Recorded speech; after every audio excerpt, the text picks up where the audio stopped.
I have just come back from competing at the FIFAe World Cup featuring Football Manager, and today I'm going to show you how you can go about taking on some of the challenges the managers competing had to face in this video. 4 teams to manage, 4 very different challenges. I'm going to go through the point scoring system that was used at the event, the time constraints we were under. So if you watched the streams over the last week and thought, I can do better than that, well, now's your chance to prove it. Let's run the intro and get straight into things.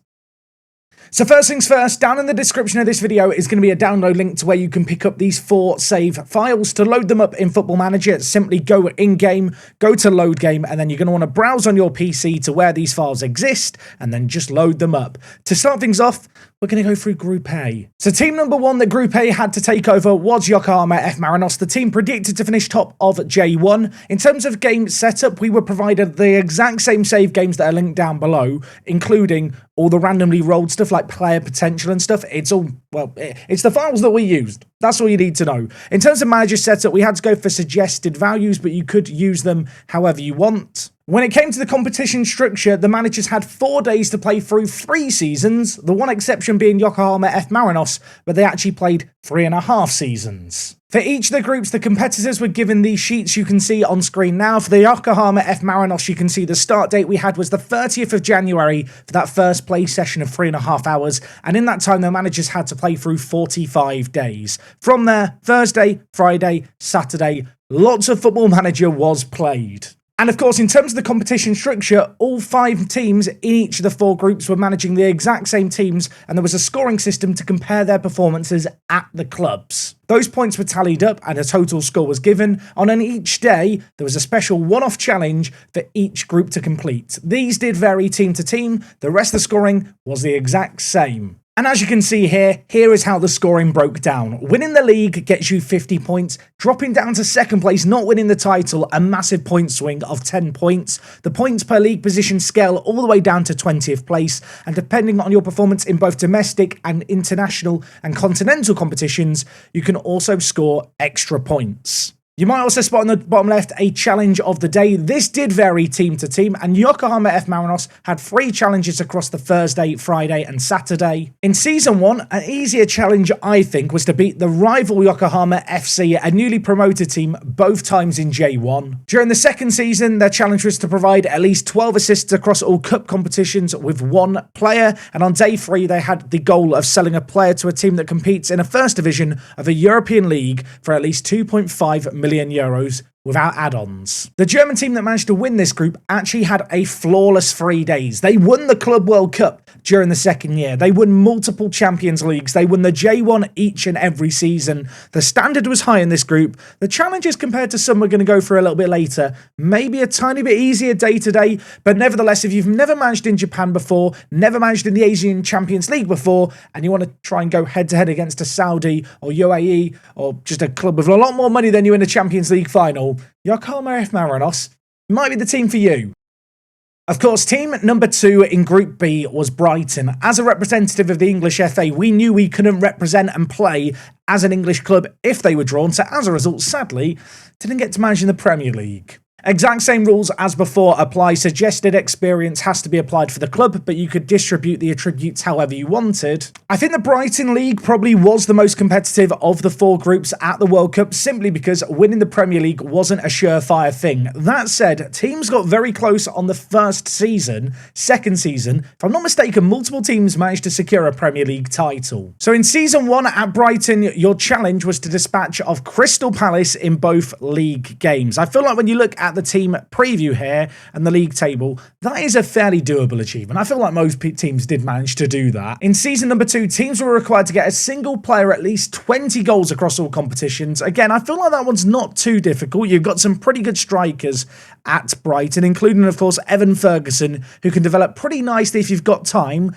Then again, with this format where you know you're only playing 3 seasons, maybe you don't have time to let him develop. And for the third and final season at Brighton, the final challenge teams had for an additional 5 bonus points was to sign a player born on or after January 2005 and then go on to get 20 goal contributions with them. Yeah, not necessarily the most straightforward one, but I do think all the managers managed to do it. I should also point out that down linked below is going to be the FIFAe website where you can actually see a scoring breakdown for all the different teams and how they got on. Trophies, of course, is the points they got for winning trophies.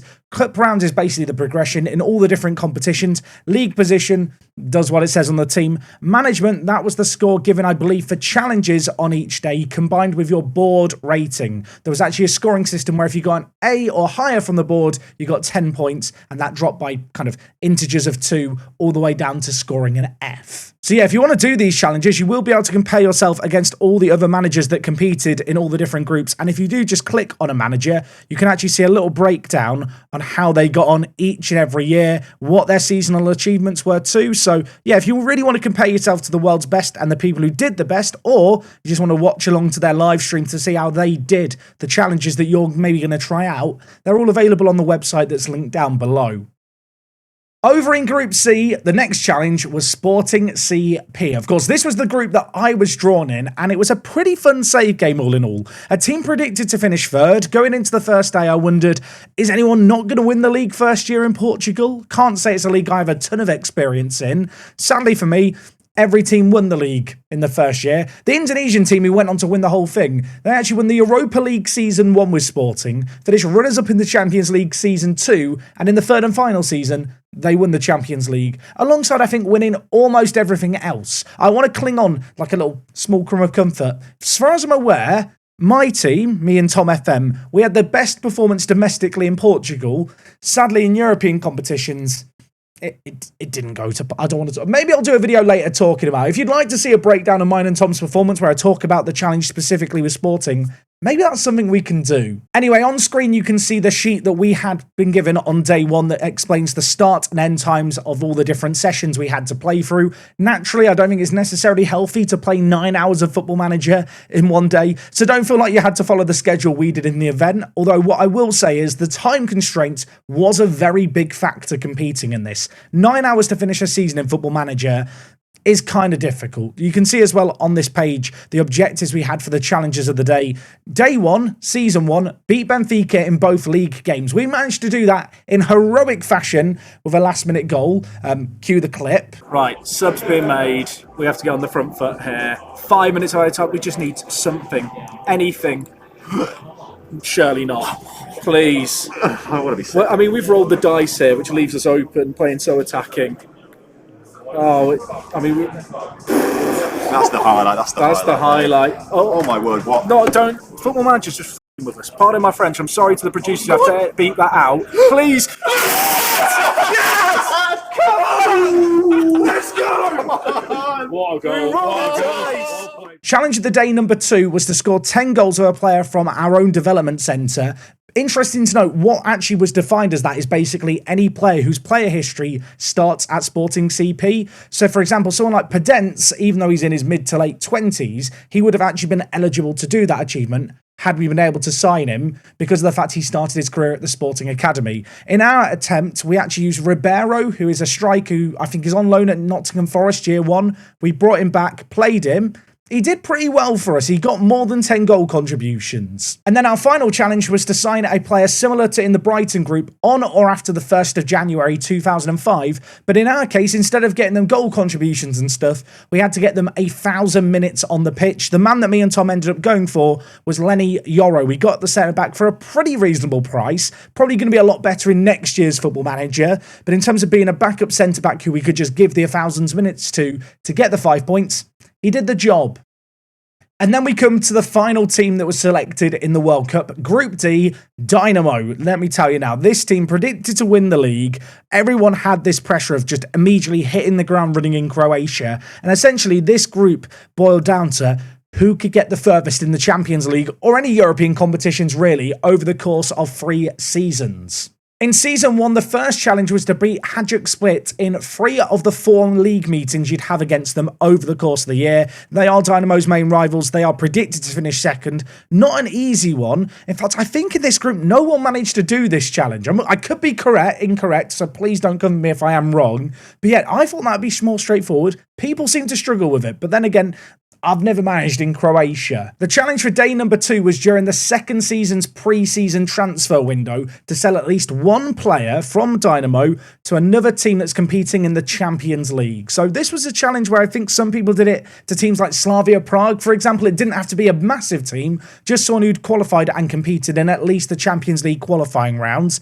Given the abundance of youth talent here at Dynamo, that wasn't too challenging. And then the final challenge in this group in Season 3 was to score at least 15 goals with a player born on or after January 1st. I know from the other England team, the man they ended up doing that with was Junior Krupi. So yeah, get a young striker, get him a load of goals. I feel like by the third season, teams were just rolling all the other Croatian teams, so it wasn't too hard to stat pack. But nevertheless, that's what you got to do. As I've already mentioned, down in the description, I'm going to link the FIFAe website where you can have a look through the competition to understand the scoring a little bit better and see how all the different competitors fared across all the different groups. I didn't really mention it. In the Dynamo group, the England team that topped the group got all the way to the Champions League final in just their third season in charge of Dynamo. It was an absolutely insane run with a mix of good fortune and some expert tactical tinkering by RDF. The boys absolutely smashed it.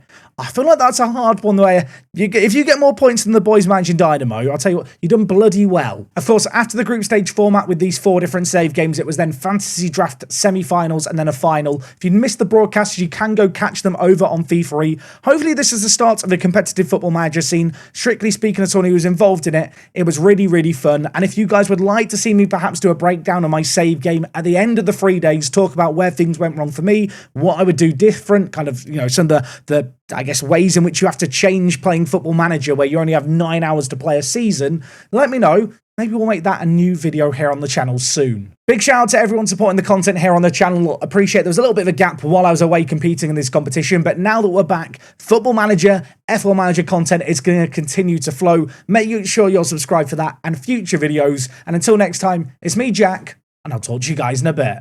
I'm out.